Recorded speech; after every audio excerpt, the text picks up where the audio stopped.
అంతా మాయ మాయ అంతా మాయ. ఇన్స్టాగ్రామ్ అయితే పెద్ద మాయ.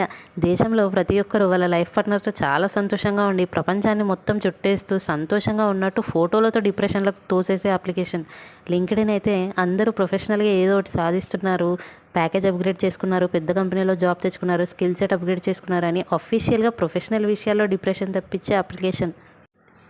యూట్యూబ్ అయితే విచిత్రమైన అప్లికేషన్. ఇక్కడ కంటెంట్ క్రియేట్ చేసే వాళ్ళకి ఏమనిపించదు కానీ చూసే వాళ్ళకే అబ్బా అనిపిస్తుంది.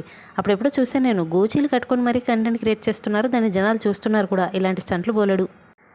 ట్విట్టర్ అయితే అఫీషియల్ అబ్యూస్ అప్లికేషన్ అని చెప్పాలి. జనాలు ఊరికే కొట్లాడుకుంటూ ఉంటారు. హాయ్ అని రాసిన బూతులు తిడతారు పాలిటిక్స్ మీద, సెలబ్రిటీస్ మీద. అబ్బో, కొట్లాడుకోవడానికి చాలా రీజన్స్ ఉంటాయి వీళ్ళ దగ్గర.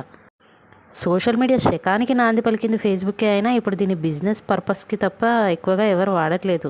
దాని తర్వాత వచ్చేది స్నాప్చాట్. నేను పెద్దగా వాడను, వాడే వాళ్ళే చెప్పాలి ఈ అప్లికేషన్ ఏం డిప్రెషన్ తెస్తుందో. సబ్స్క్రైబ్.